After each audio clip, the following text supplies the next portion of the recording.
and welcome to my session about Nothing is Impossible in Business Central. But first, let me introduce myself a little bit. I'm Patrick Schiefer. I'm from Austria, working for Cosmo Consult. I'm a Microsoft MVP for Business Central, and I'm a software engineer. In my daily work, I normally work on Cosmo Alpaca, so basically I'm not daily working with Business Central, but I was a Business Central developer till a year ago, so I know a few things about Business Central. But what will I talk about today? First of all, I will talk about just a little glimpse history of NAV and Business Central interoperability. Then we will access a little bit of my hardware from Business Central, and we will access a little bit of files. So basically, it's all about this. Some of the approaches I will show you today will work for many, many things, not only for hardware or for files. So you will find many ways how you can use this, what I will show you today. So what is the motivation behind this session? So customers are moving to SaaS. You can use your local hardware anymore because your Business Central is not running even in your environment anymore. It's not always possible to migrate your third-party software to newer versions.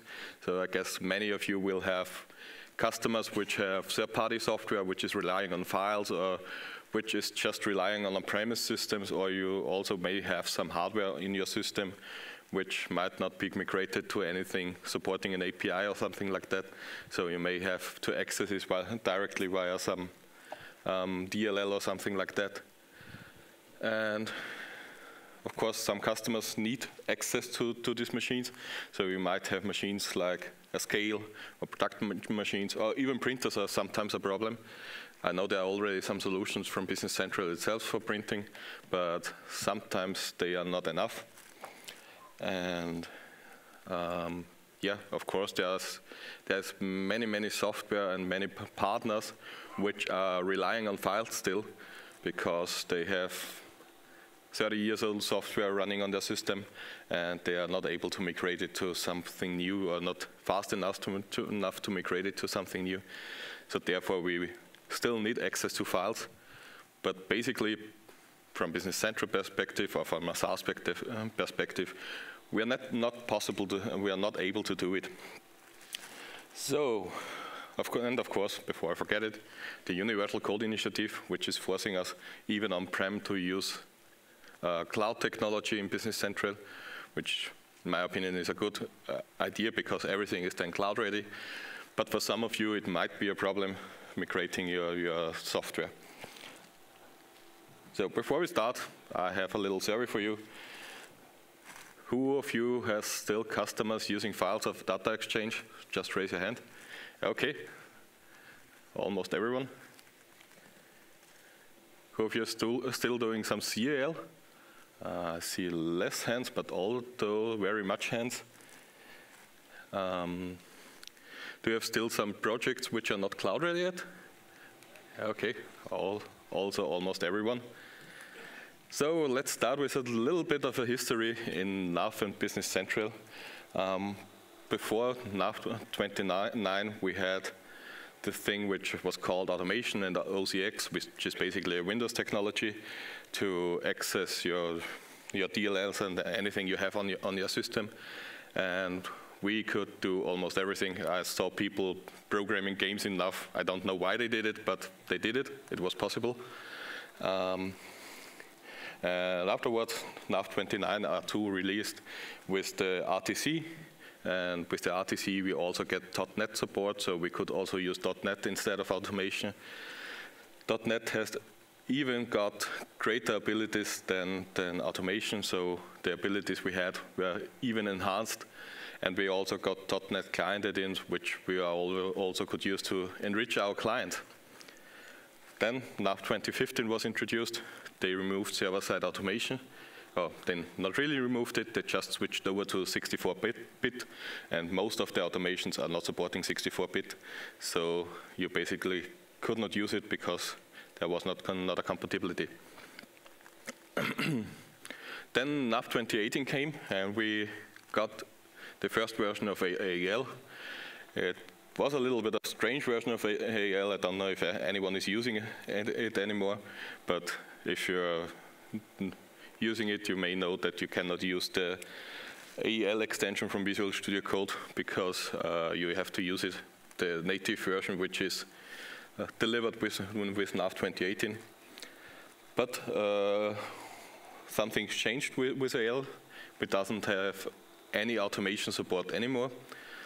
But we got native JavaScript add-ins. Maybe they were there before, but at least at NAV 2018 they were here. And then with BC15 we got some new changes. We got the removals of the CAL, and also the RTC was removed. So web client or the Windows app client was the only thing we can use. And the Windows web client is, the Windows app client is just basically the web client, so you can only use web technology anymore. And then BC21 was released, and we got the Universal Code Initiative, which basically forced us to set our app.json to target cloud. So let's talk a little bit about the Universal Code Initiative. I already said that we are forced to use target cloud, but what does it mean? We are not able to use .NET interoperability anymore or other interoperability technologies. So basically Microsoft is still doing it in a base app, but they have some more rights than we have. And we can use the .NET classes, which is Microsoft wrapping for us in the base app, but we cannot use our own anymore. We don't have any file access anymore, so the code unit 419, we will see later, is set to target, mostly set to target on-prem, and we cannot use the functions in there. And of course, if we don't have any interoperability, we cannot access hardware actually, because the web client is isolated and cannot escape from the isolation. So let's start with our first topic. We want to access hardware a little bit, and the easiest way would be just as we've done it in the past. We use just a little bit of .NET and would look like this. It's still possible in AEL, but you have to set target on-prem. And then you could, for example, read your printers. But, of course, it's not SaaS ready. And therefore, it's not really a solution for us. But instead of using this, we can just jump over and use a middleware in C# or something like that. So basically, if you're working with middlewares, you just have another program which is developed in some language. I mostly use C# because it's very easy to develop a web API or a middle layer in C#. And we can start over in a few minutes if we use it. And then we can call this API, which we have defined in our middle layer, from AEL directly. And of course, we need some installation on our on-prem server because the middle layer has to install somewhere. But then, from the middle layer, we have access to everything which is on your network. So you have access to your local machines, you have access to your local drive, and you can do almost everything, I guess, or maybe you can do everything. But let's not talk so much, and let's just have a look at it. I just jump over to my machine. So, okay. First of all, we already talked about the .NET example. I will just show you here how it is used, just to see the difference. So we have this .NET object, and we can use it directly from AEL. But to do this, I had to change my app.json to target on-prem. And if I would change this to cloud and target cloud, these two files will not compile anymore. So basically, we cannot do it. I just switch it back so that my demo is working again. But everything else I will show you today is working on SaaS and on on-prem. So basically from AL perspective, it's very simple. We have this object which I've called middle layer printers, and here I'm just querying an API. I'm using the new REST client because it's a better way to access APIs than the HTTP client. You may have been in AJ Kaufmann's session yesterday. He has described a lot about it. And using that, we just get the response from a local API, and we can work with this response just as a JSON file and query it. So before we jump into the C#, I will show you that there is nearly no difference between .NET and accessing that. I just have to start my middle layer. So basically something about my demos. If you see a blue window, it is C#. If you see a gray window, it is AL. Just to clarify for you, I've changed the colors here. Just launching it now, so they have a connection. Will take some seconds to launch.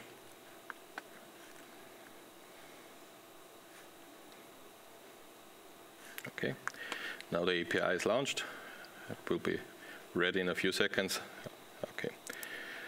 So now, when I got to my demo page where I'm calling this everything, I can click on Get Printers, and I get my printers, and it's around 150 milliseconds. And the same thing I can do with the .NET thing. It's a little bit faster, but that's, of course, we have a little bit more overhead. First of all, we have the connection, so we have a network connection in between, which is doing some delay, but not too much. And also we have this JSON handling, and everything you do on a text base is really slow. So you might have imagined if you are parsing huge files, it's very slow. But there are solutions to make it faster. For example, the text builder, you might know if you're using something like that. Text handling is very much faster. So basically, from a user perspective, you do not get any difference. The only difference you have here is that I have different printers. That's why. That's because the Business Central middle tier is running as an administrator and has only access to the printers which are installed as an administrator.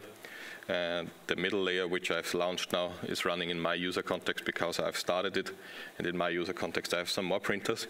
That's why there's a difference, but basically they are both accessing the local hardware. So let's have a look at the C# code, which is also very easy. So basically, you have a template from Microsoft, which look like this. So when you start with Web API in C#, you get a program CS, which is the main point you are targeting in. And here you are adding your configuration, but mostly you can just leave it as it is. So if you don't want to change any behavior, you can leave it as it is. And then you have so-called controllers. For example, I have a controller which is called printers. And here I have a function. And when we go back to the AEL code for .NET, basically it's the same code. Of course, there is a little bit of a difference in the syntax, but basically it's the same because in C# we can access the same things. What also is very nice in C# is when you just have to copy the port. When you're using the default template, you also have running a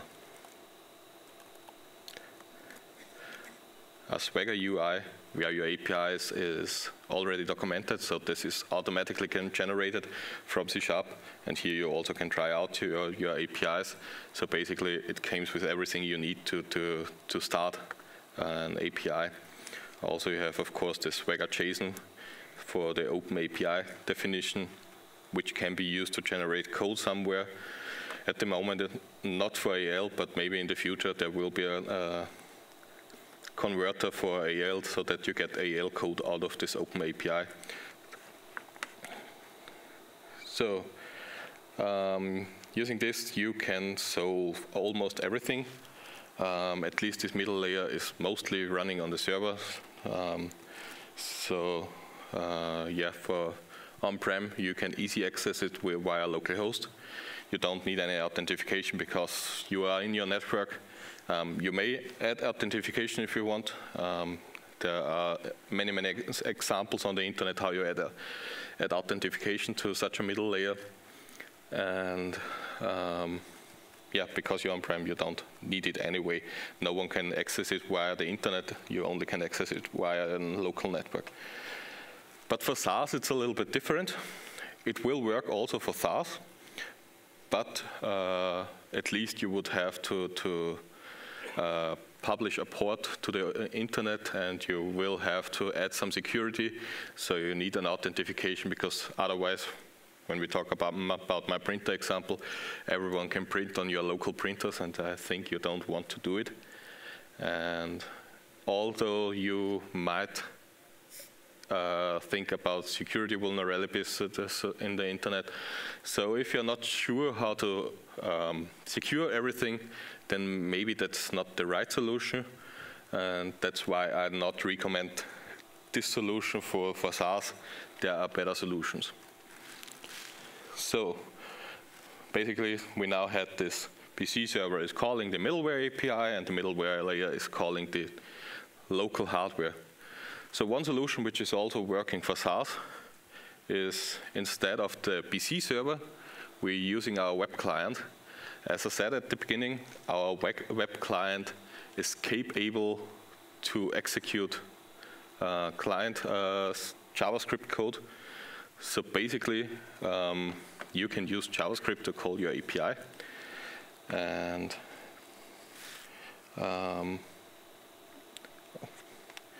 it's basically the same like you used for the Business Central, but for the Business Central server before. But the difference is that now the code is executed on your client. So even in SaaS, you are in your local network, and you can use localhost. And again, the installation and the process in C# is the same, but just the call is switched over from AL. Oh, there is a mistake in here. It should be call API via JavaScript. So we are calling it via the client.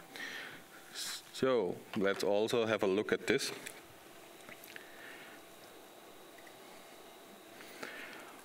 So when you're working with client add-ins, you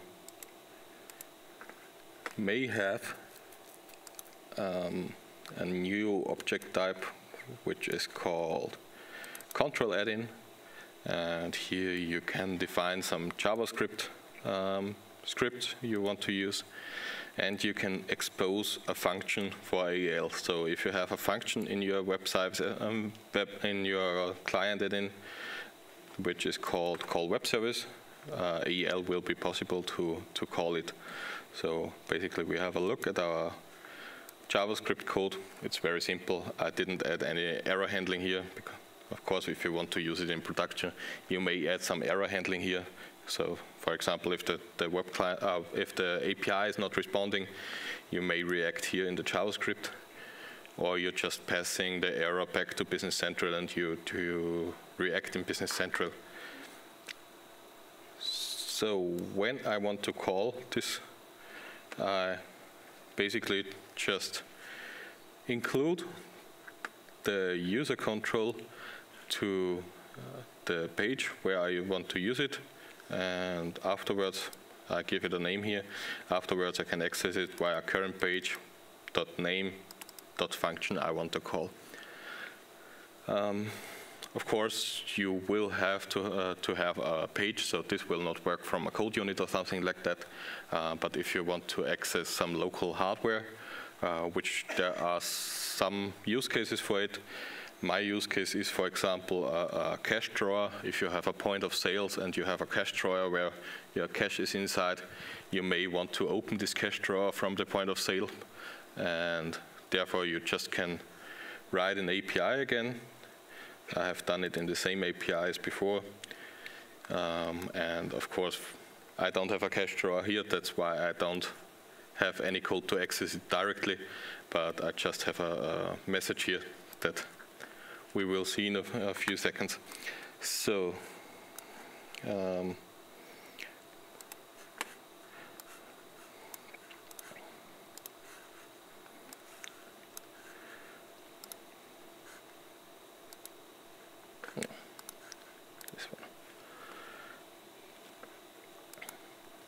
So this is my client add-in demo. As you can see nothing because I don't add any visuals to my client add-in. You can add any visuals, but in my case, I just wanted to execute the code, and I don't need any visuals for it because I just have an action here. And when I call this open cache drawer action, the API is responding. So basically, if I would have a code inside my API to open the cache drawer, it would be open now.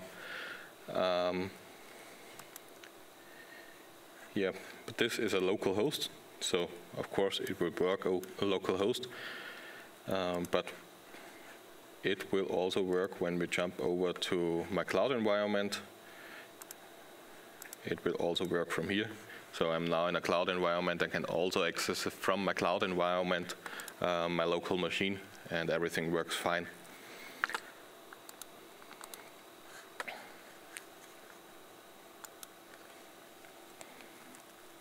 So this works fine if you want to access client hardware, but if you have installed your hardware devices on a server or something like that, and you are in SaaS, you might need a different solution. And there are always solutions for anything. And we now just add another layer, which is an Azure Relay. Azure Relay is just a very small Azure resource, which can redirect your calls to another location. So this all is based on the BC agent from Microsoft. It's an open source example from Microsoft, how you can access local systems. I will show you the repository in a few seconds.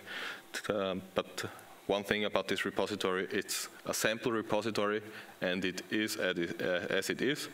So Microsoft will not fix any bugs if you have a bug there. Maybe they will if you ask for, but they don't have any support for it officially because they are not meant for production. You have to change it maybe for production. And the Azure Relay is secured via a key, so you already have some basic authentication. Of course, you can add more authentication. And there is no public open port needed because when we go back here, my back button doesn't work on the clicker for some reason. Okay. When we can go back here, I just want to clarify the workflow from here. So basically, we are calling from the BC server, we are calling the Azure Relay. And the Azure Relay, so the BC server doesn't know anything about the middleware, and it's just calling the Azure Relay. And from the middleware, we are connected to the Azure Relay and waiting for requests. So both systems are just connected to this Azure Relay, and it is in between. And the middleware in C#, which is the BC agent basically, is listening. So it is polling if there's something you might want to retrieve from the Azure Relay. So that's how the repository looks, but I will open it. It's the AKMS/BCTech. There are many examples in there, so if you want to have some ideas what is all possible in Business Central, you might have a look inside of this repository. You will find a lot of information in there. And the second thing we are using is the Azure Relay. I will show you in a couple of moments how we create an Azure Relay. And we will also talk a little bit about pricing, because every time I talk about Azure, the first question is how much does it cost? And at least I can tell you it doesn't cost very much. So let's jump over to Azure. When we want to create an Azure resource, most of you or some of you may know, you just can enter the name of the resource you want to create. In my demo, I want to create a relay. Just click on create, takes some couple of time. Then you choose a resource group and you choose a name. Taxation. And then the relay in the background is created. So Microsoft is setting up everything for you. It takes most of the time around 10 seconds or maybe 30 seconds to be provisionized. And afterwards it is ready to use. And then when it will pop up here. Yeah, it's already here. Go to resource. And when we are here, we have two different entities. We are talking about the hybrid connection today, which is just an on-prem SaaS hybrid connection, which is supporting you. Here we can also create a connection. And we can here choose if we want to use client authorization or not. So we can use it here. I call it my relay, and then I'll also create my hybrid connection. And at the moment, it's stated that we have 0 listeners, but we will connect our PC agent in a few seconds. And what we also have here is when we jump in, we have a shared access policy, which is used to authenticate. We will use it in a few seconds to authenticate our PC agent and our Business Central. But first, let's jump over to AKMS PC Tech. Oh, this also a very interesting AKMS PC All. If you don't know, take a look at it. There you have all resources for Business Central. It's a very long list of resources, so you may have a look, but I don't want the AKMS PC All. I want AKMS PC Tech. It's pointing to a GitHub repository. It is public, and yep, as I've said, there are many examples. For example, we have App Insights for telemetry in here. We have OpenAI here. We have some performance toolkit, cloud migration, and so on and so on. We have everything we would need here. And we also have this PC agent thing. There's also a documentation from Microsoft how this thing works. So also the basic workflow which I've described to you in my slide is here. So you may find information how to use it here. But when I used it the first time, it was, although even if there is a documentation, not so easy to use. Therefore, I will show you how it works. Okay, then first of all, let me show you the repository from Visual Studio Code so we can click through it a little bit easier. What you have here is 3 base technologies, I would say. We have the PC agent, which is doing the whole communication stuff, and we have a common library, and we have a request dispatcher. So basically, most of the time, just leave it as it is. You only have to change the connection, which is inside of the PC agent, but most of the time, just leave it as it is. And then we have the plugins. We can write plugins for it. So I have, again, a plugin for printer, which is, again, almost the same code, so it differs not really. We only have here this mark for a plugin method, and that's the only thing we have to do, that it's available via the agent via the Azure Relay. So let's now connect our PC agent to our freshly created relay. So first of all, I need the name of the relay, which is PC Tech Session. I've entered it here. I need the name of my relay. also here. And then we have something which is called the key name and key. So therefore, we already talked about these shared access policies. Here I can create this policy, and when I want to create, I have three different options for the permissions. There is a manage permission, which will give possibility to also manage this resource and create new keys and so on. But we have also send and listen policies. So from a C# perspective, we want to listen. So I create a key which is called listen key, or we can call it C#, or you can call it whatever you want. The key name doesn't matter. And then we have a key here. And we can fill it in here. Change the spelling. Just enter the key here. Then launch the C# project.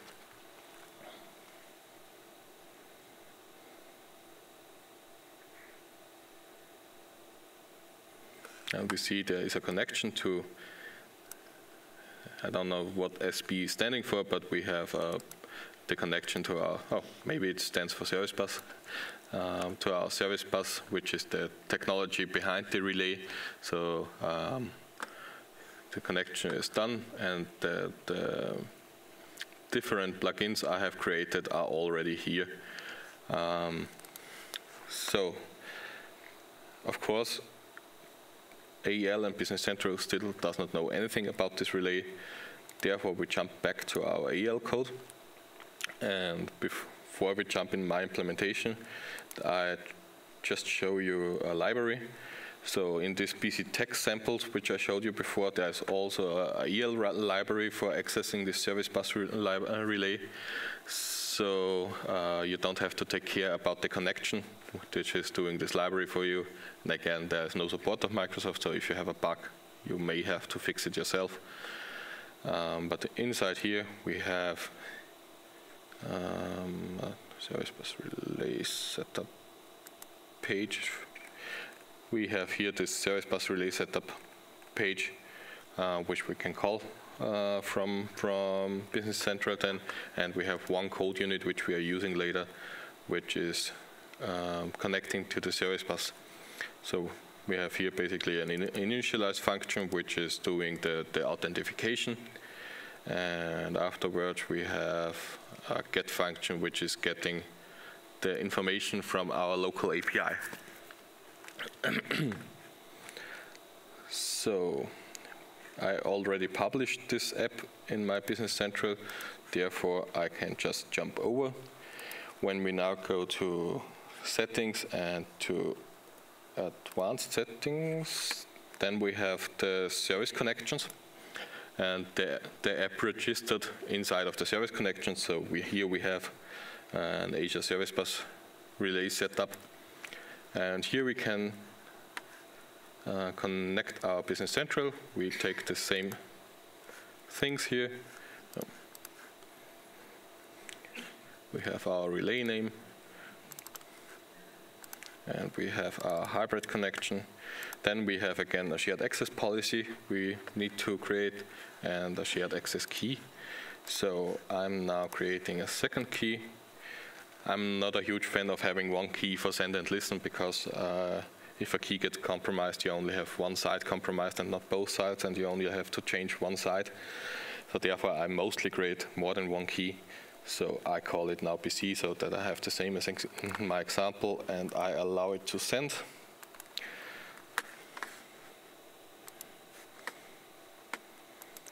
And then I just paste the key inside here. I don't want to encrypt my database now. And close it. So when we have a look at the Azure Relay now, because we already launched our C# program, we see there's one listener. We can connect more than one listeners, but basically Azure decides which listener is executed, so it's just about load balancing. If you have a huge amount of calls, maybe you want to start more than one listener to parallelize things a little bit. But when we talk about costs later, I will tell you that it might make a difference if you have more than one listener. So basically, when we go back to our example,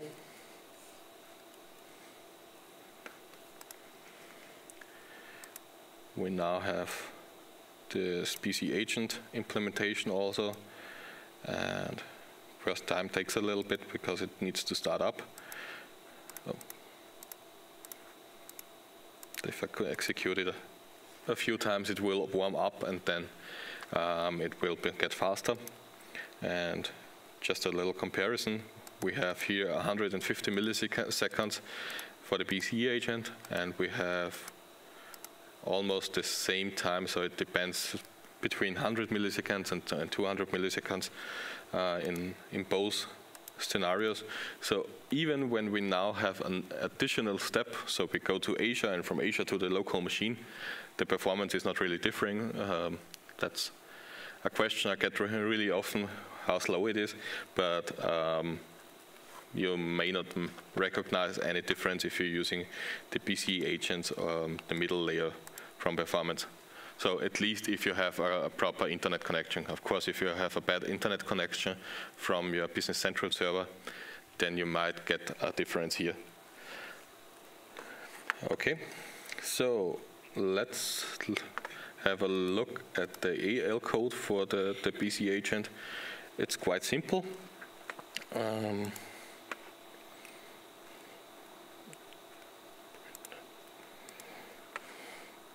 I just have declared some basics in here, so my plugin name and my version and my function which I want to call. And I'm using this code unit which is called Azure Service Bus Relay. And again, here I have a function which is called getPrinters. It's mostly the same code than we have in the middle layer, just to have a comparison. We have here the get function,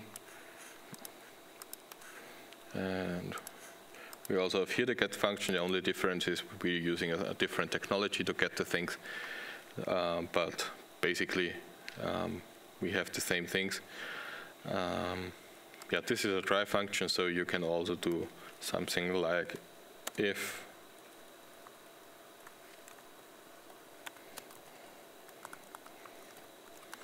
to secure it a little bit so that you don't get an error, but maybe you also want to get the error. Yeah, so but basically the JSON you're getting is the same, and the JSON handling is the same, so basically only the connection differs a little bit. Yeah, I've already talked about pricing. For every Azure resource you have nice pricing overview.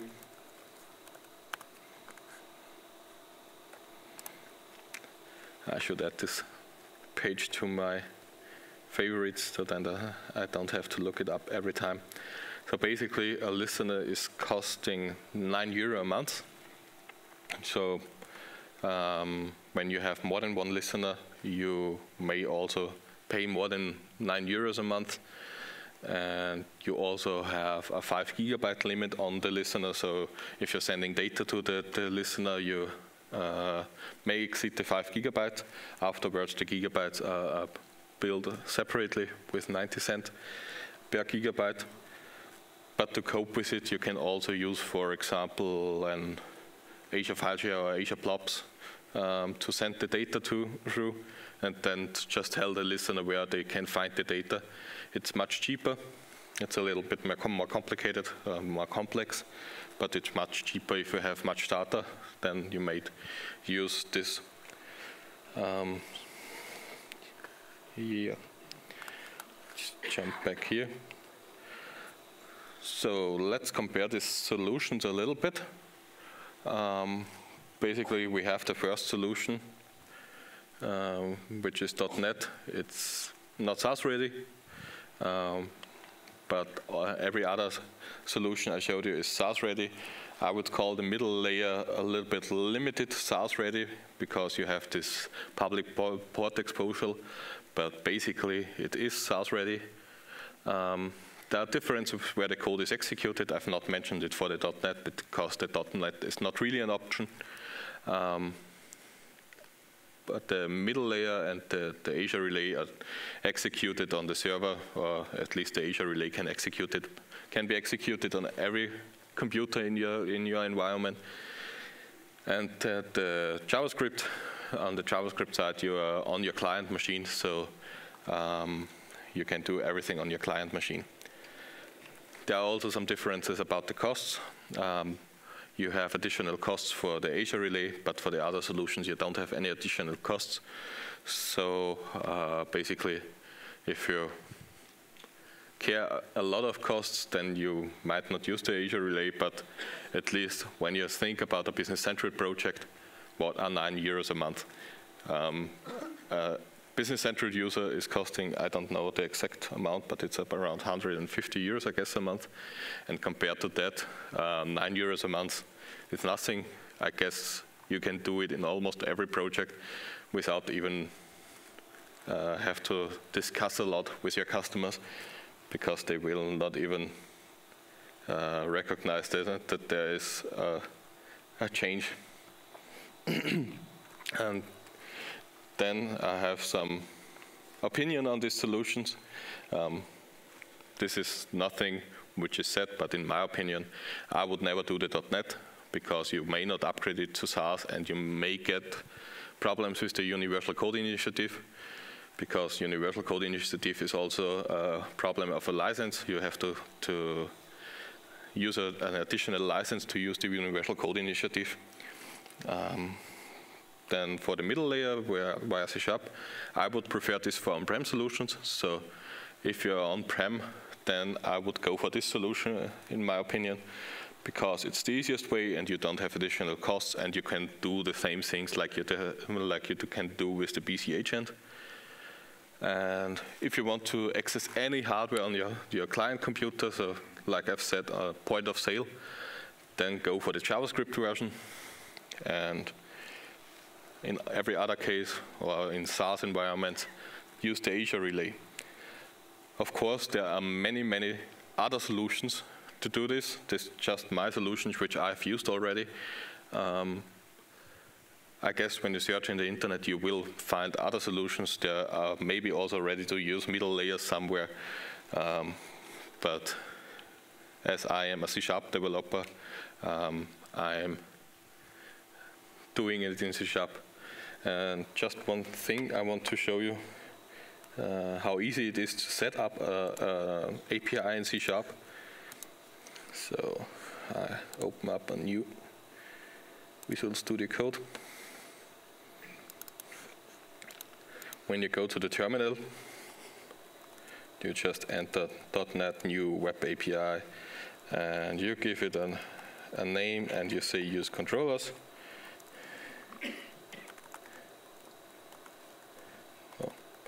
BC text session. Then you give it an output directory. So just copy this. Then in the background, the template is loaded, and when you jump into this directory, you already have a ready-to-use example with one controller. And when we go to VS Code, so it's not blue now because I have had to set up it in the workspace, but this is also C#. When I launch it, I get the question which protocol I want to use. It's starting up, and as I said, you already get your Swagger UI, so you don't have to configure anything, and you're ready to start with developing your middle layer. So that's about local hardware access. I guess you can do anything you want with it. But if the Azure Relay is a solution for everything. We can also do other things than local hardware access. We can, of course, I have my demo here. You can, of course, for example, access an SQL, a SQL table. So I have created an SQL table which I want to access. Therefore, I also created just a plugin in C#. You can use it for writing or reading a SQL data from an on-premise system. And you can also call stored procedures or something like that. What you might not do, you cannot access the Business Central SaaS database because there is no public availability of the database. Even if it's just an Azure SQL database, you're not able to do this. But you can access your on-premise databases. So for example, I have here my demo environment. And just to show you that it's really live.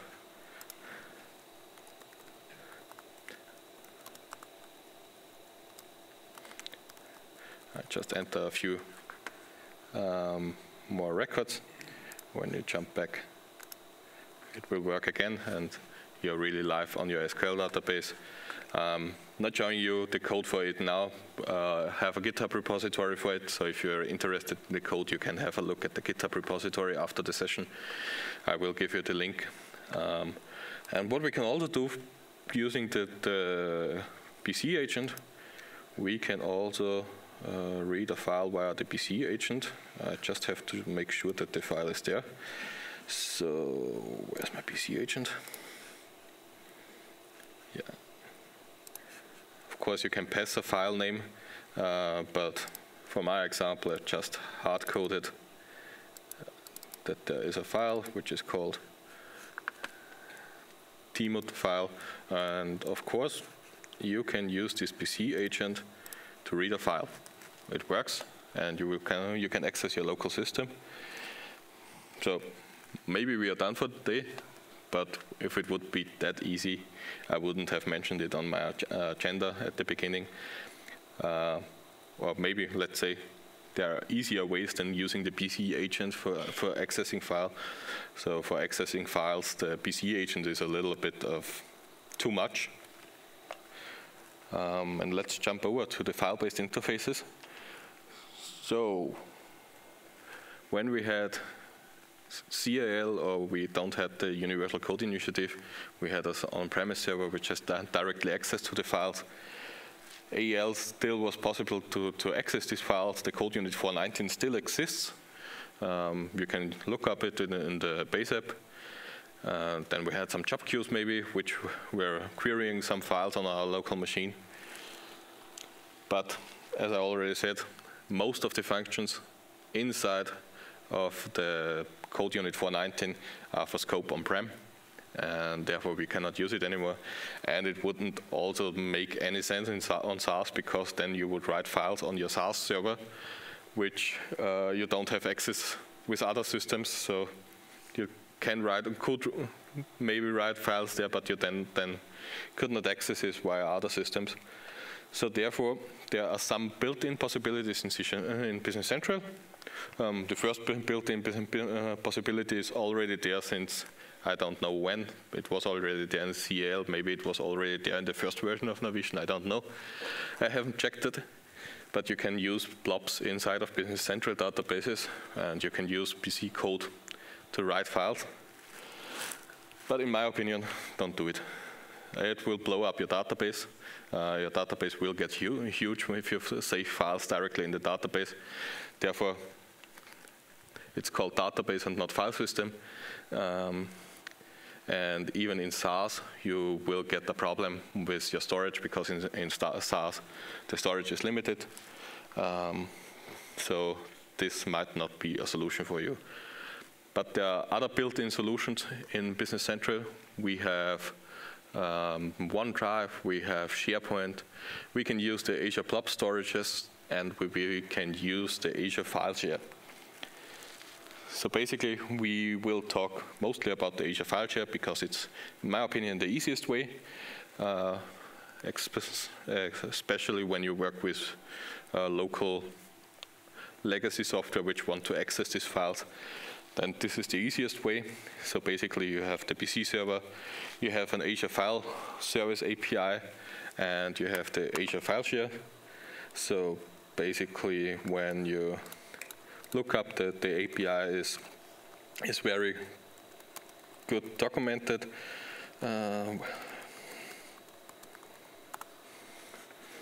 So there's a documentation for this whole stuff where you have the operations on files for create file or for get file and so on.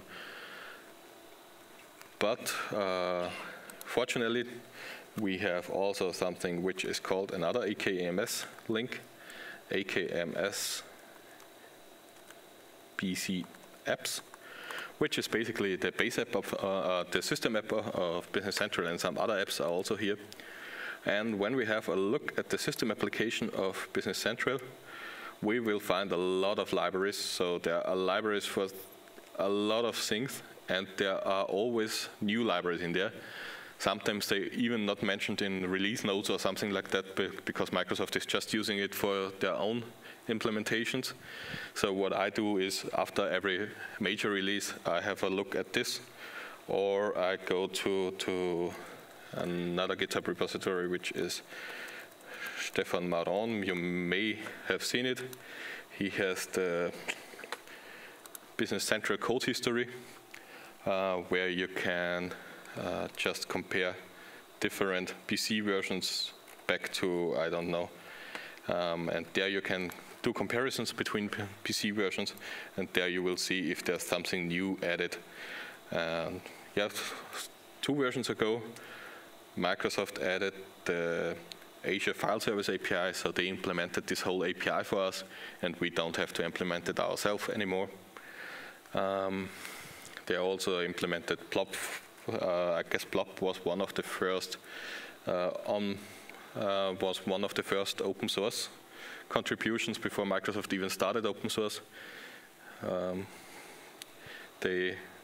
I think it was Simon Fischer which has created it, and they took it from his own repository to the system app, and yeah, then they started this open source initiative. But we are using the Azure File Services today, where we have some code units to use it. Basically, we have this AFS file client, and with this AFS file client, we can, for example, also create files, read files, write files, and so on. As I said, it's available via API.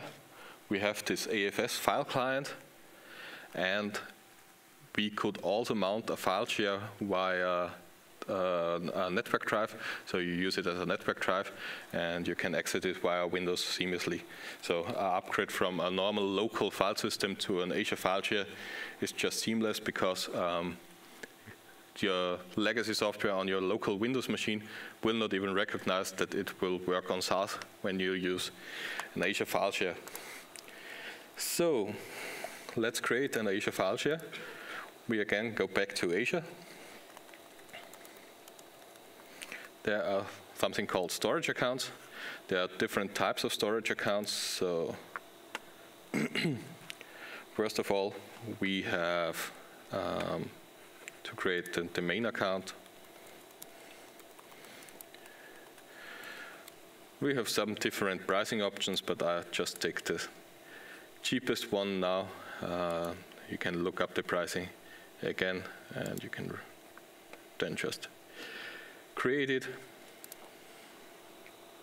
And yeah, for my demo, it's not relevant that it is performant. It just has to be there. And for most cases at our customers, we are also using the cheapest version, because the cheapest version is even pretty fast. But if you have thousands of writes hour or a minute, then you may get problems with the cheapest versions, and you may switch over to a more expensive version. And you also have some options for security, for geo-redundant storage, and so on. So when we have our storage account, we have basically 4 different options here. Only the first 2 are supported by Business Central. We have the first one, which is the the Azure blob storage, and we have the second one, which is a file share. I just switch over to my previous created. Yeah, no, it's not this, yeah, this one should it be. When we go to our file share, we have here a button which says connect. When I use it, I can show a script, and then I get a PowerShell script. Let's copy it and jump over to the PowerShell, execute it.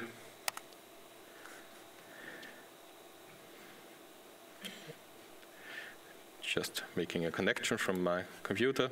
When I now jump to my computer, I have a drive set, which is connected to the Azure file share. So when I create the file, for example,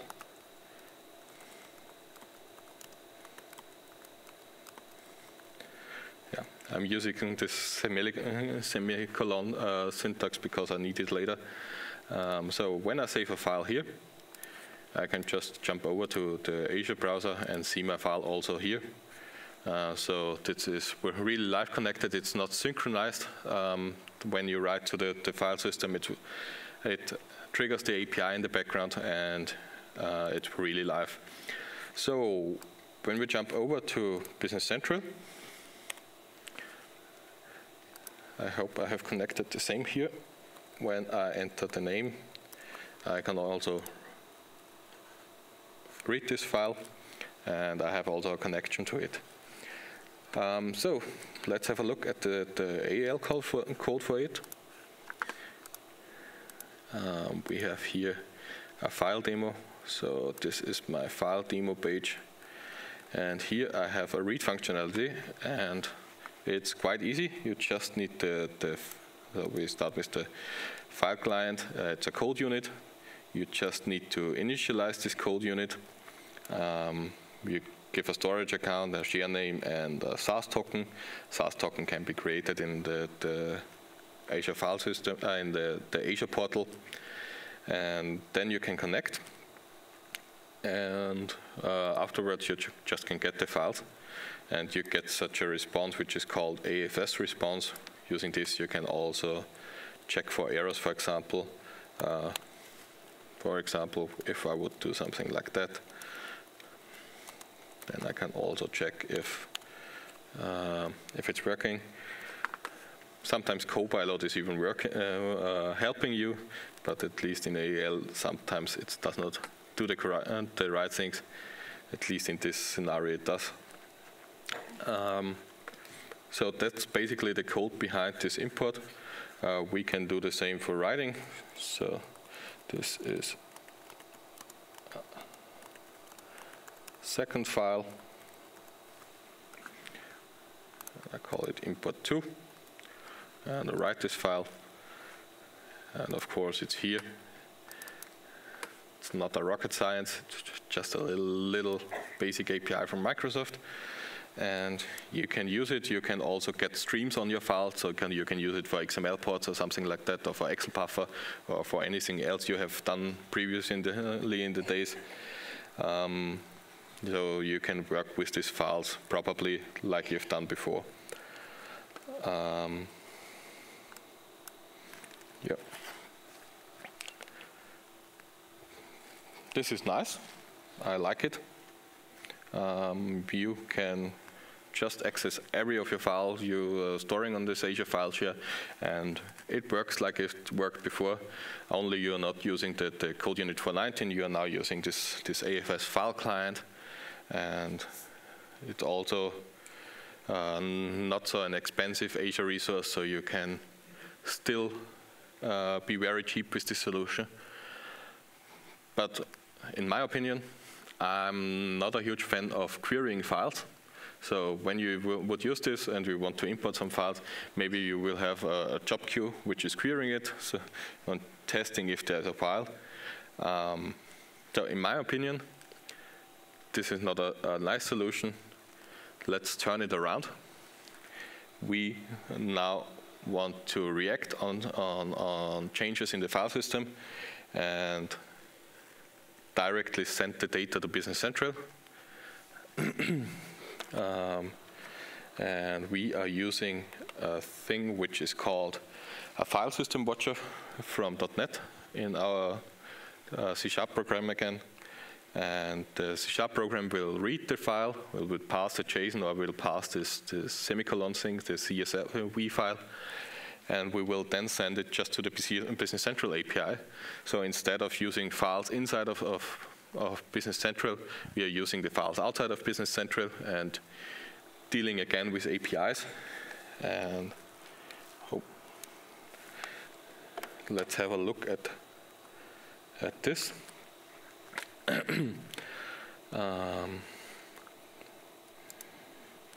Again, I have prepared something for it.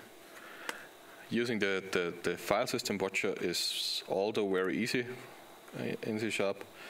So basically, you create this object which is called file system watcher, then to subscribe to an event in C#, and afterwards you just say where you want to watch, and then you start writing your events. So to show you the demo, I have again to jump over to my cloud environment because I haven't set up the APIs for my local environment, so just open it in the browser and log in.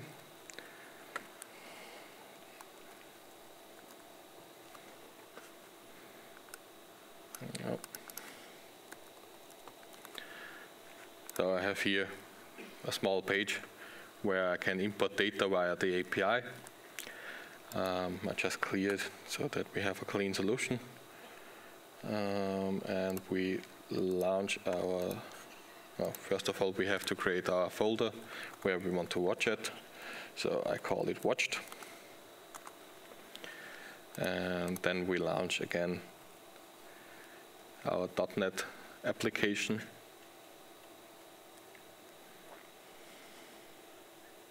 So file system watcher is started, and when I place a file in here, now file system watcher is reacting on it, sending this file to PC.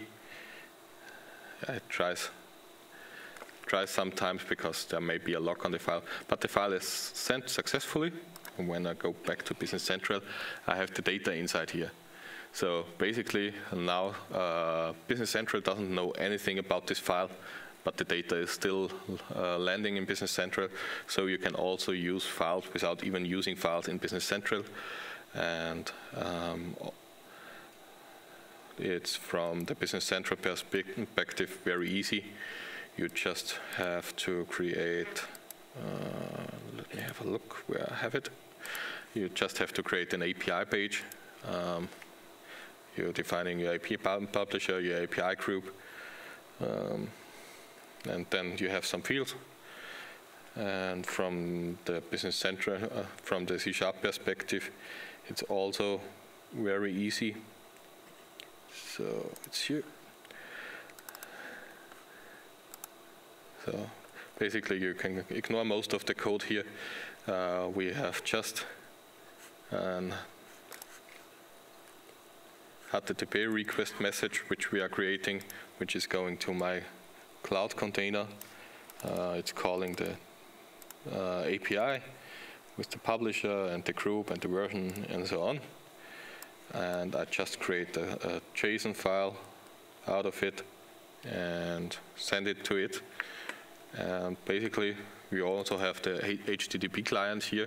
So basically, the HTTP client from AEL is just the same as the .NET HTTP client. It uses in the background the same things. So we have the same functionality in here. And yeah, using this way, we can automate our files. We can do it also the other way around. So when you have a Business Central API, you want to write a file from Business Central, You can also use the webhooks which Business Central is providing. So Business Central allows you to subscribe to APIs. I don't have a demo for it. But then you are capable to subscribe this API from C#. And if, for example, if a sales order is created and you want to export this sales order, then you can create a hook to the sales order API. And when the sales order is created, you just create the file from a C# perspective. So although there are different ways how to do it, most of the time the first way which I've showed you is the easiest way and the way you want to go. But I want to show you also some different things. And when we have again a look at this workflow, so basically we have a workflow here where the file is going through, and we are reacting on something. And I have written it in C#, but maybe there are other things to automate something. Maybe even Microsoft gives us something to automate things. Let's jump back. Some further ideas where I don't have a demo for it, but just to give you an idea what you can do. For example, you can use Power Automate BC Connector to get data from Business Central. And there is something called an on-premise data gateway to connect to your local file system. So you can even use Power Automate to connect to your local file system. And then you can create a flow like this. Of course, it's not a full example. It's just giving you an idea what you can do with Power Automate. Maybe I will create a whole example on my blog, but I did find out this solution just 2 days ago, so that's why it's just on a slide and not on a demo. I didn't have the time to get a demo running for it. But of course, you can also do this the other way around. You can also use the on-premise data gateway for Power Automate to read files on your file system and write it to the BC API. So basically we have the BC connector, and we also have this connector for the file system. And we can also use it to write files. So we will just have a small look at Power Automate to give you a glimpse what's possible.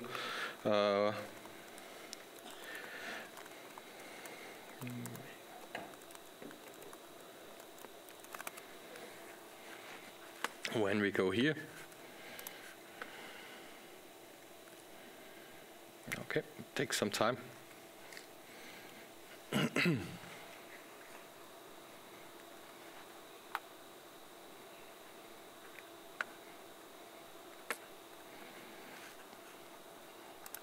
We create a new flow, an automated flow. I skip it. And if I go to add triggers, I have this file triggers, which is called file system. And there are basically 2 triggers from the file system. So I can react, for example, to when a file is created or when a file is added or modified. And as it states here, you can connect it via the on-premise data gateway. You can then set up here your connection for, as it says, for a local file drive. When you use this solution, you don't even need Azure File Share. You can just use it out of the box. Just install the on-premise data gateway. I don't want to use my clipboard. And we have some more options using the file system connector.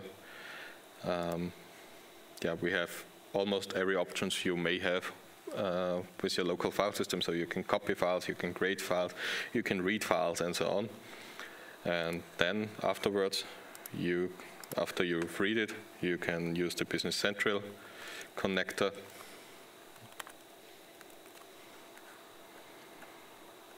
And here are also many options you can do. So you can create a record based on the file in Business Central just by using the create record connector. When you use the create record connector, you can choose an environment. I cannot use my environments now, but because it's the Cosmo Consultor environments. But as I said, it's also possible the other way around. I just show you the triggers for it. So when we again go to Power Automate triggers, we can again have a look at Business Central, and we have some triggers which can trigger a flow, for example, when a record is created or when a record is deleted and so on. And we have also this new business event thing, which is an event you can trigger from AL and then react to it from Power Automate. And you can pass some parameters and so on, and you can work with it. So maybe I use this one now. And again, you can connect it to your Business Central environment.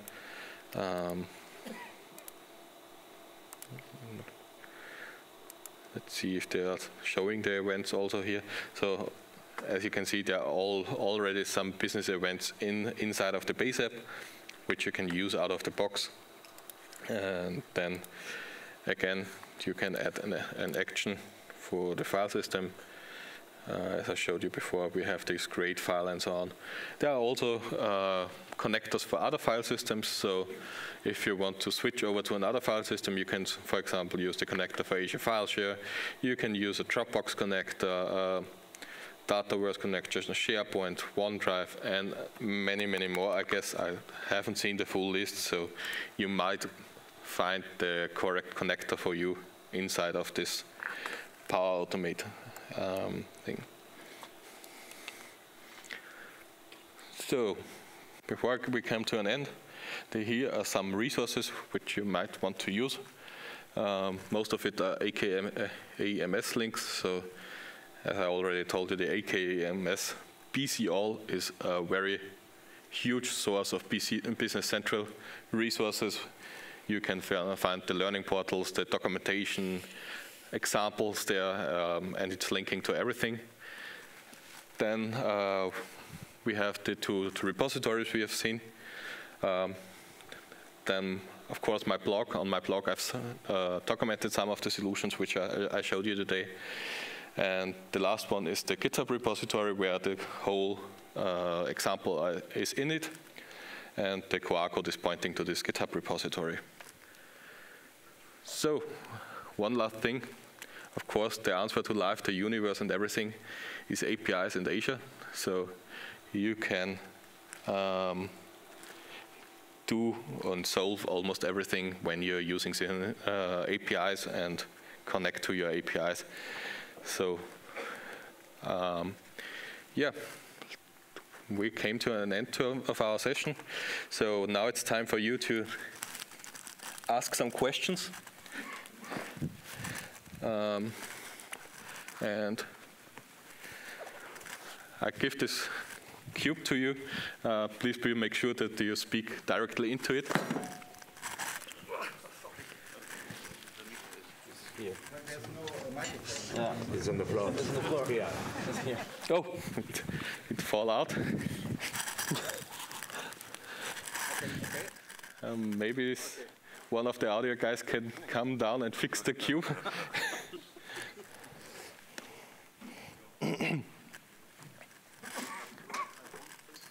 Yeah, I think the audio guy is already coming down.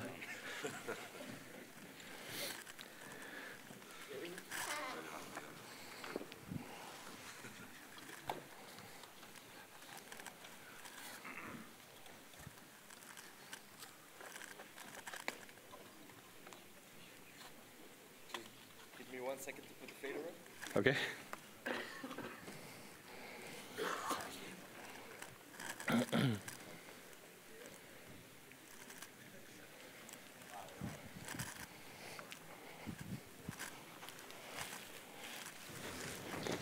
Test. Okay.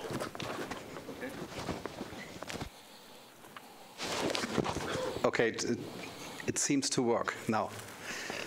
Okay. I only wanted to know if it's possible to use JavaScript to use file access, client-side file access. Not really. There are libraries for it, but the browser is isolated, so you won't get out of the library of the browser.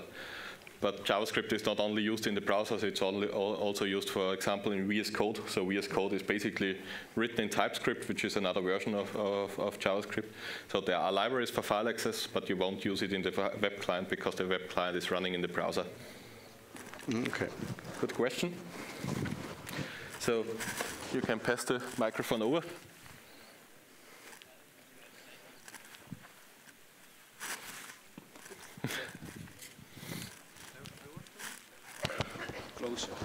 Close.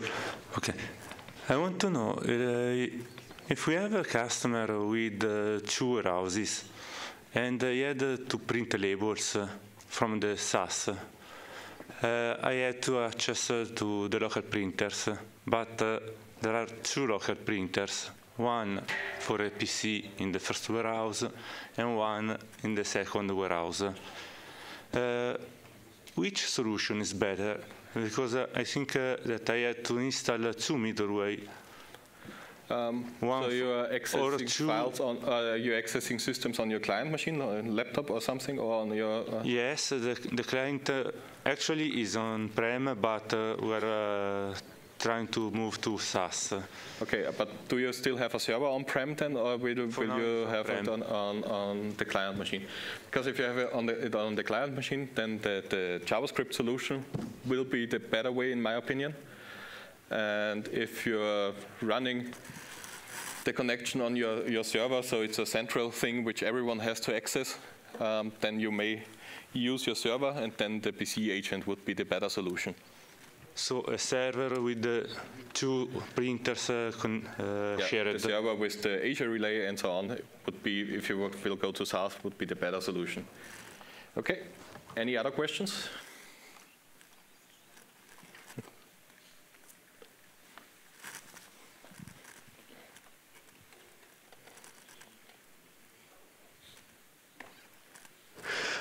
Wouldn't you be able to call the middleware on a server with the JavaScript solution? So not just call localhost, but the server name? Of course, if you're running on-prem, you can also call a middleware on a server. And even from JavaScript, you can call a middleware which is running somewhere on the server. Maybe also your local hardware is supporting APIs already. If it's supporting APIs already, you can of course use just the APIs which are already there. And you can access everything which you have on your local network. So it doesn't depend on localhost. I've just showed localhost in my examples because it's an easy way how you can do it.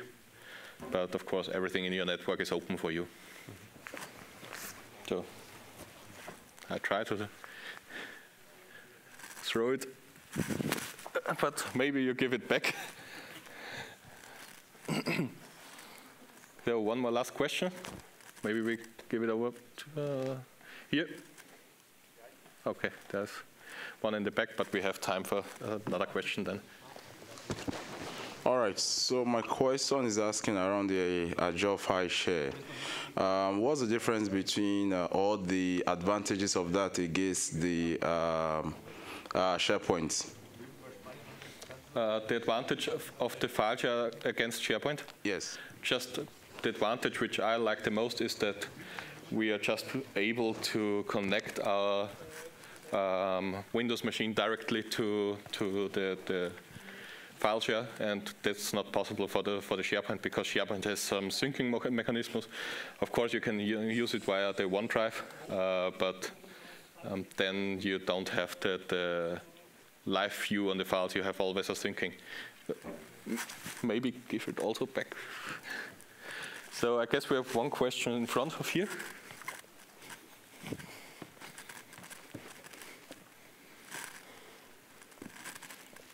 It was here, I guess.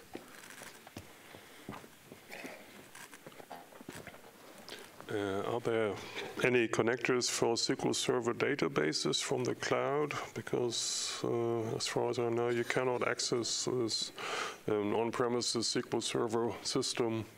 Do you mean if the Power Automate triggers are available if you are in cloud? Not with Power Automate, something which is faster and which can... Sorry? Something which is faster and which can really handle lots of data at a throughput. I'm not sure if I totally understand your question. So you want to use the Power Automate connectors, or what? Not with Power Automate. Is it possible with any sort of middleware to connect the cloud system to a SQL Server on-premises database? Yeah, of course you can connect your local middleware to the cloud, and you can also run your middleware in the cloud if you want. So there are always ways, except you are reaching it somewhere via an URL. You can do almost everything. Okay. Any other questions?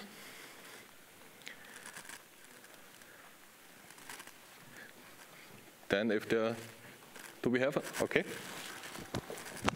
Yeah, so we had a client who has a couple of external SQL tables linked to the system. What would be the best way? Can you please talk a little bit more? Yeah, sure. Can you hear me now?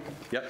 All right, so we have a client who has external SQL tables linked to the BC database. Yeah. And if he would migrate to the cloud solution, what would be the best way to upgrade that? Yeah, so you have a database which you're syncing? Yeah, a couple of databases actually. There are different ways how to do it. There are also built-in functionalities in SQL Server, but in my opinion, the easiest way is to create also a middleware, which is just querying the whole SQL and sending it to the API. Mm-hmm. So maybe it's just a job on your local Windows machine, which is running every day or something, or whenever you want. Even Windows also has this task scheduler included, so you can execute your local program every once in a while, whenever you want. But would this be efficient for a larger amount of data? Yeah. Okay. Okay. When there are no questions left, thank you for listening to me, and I wish you a great conference and safe travel home again afterwards.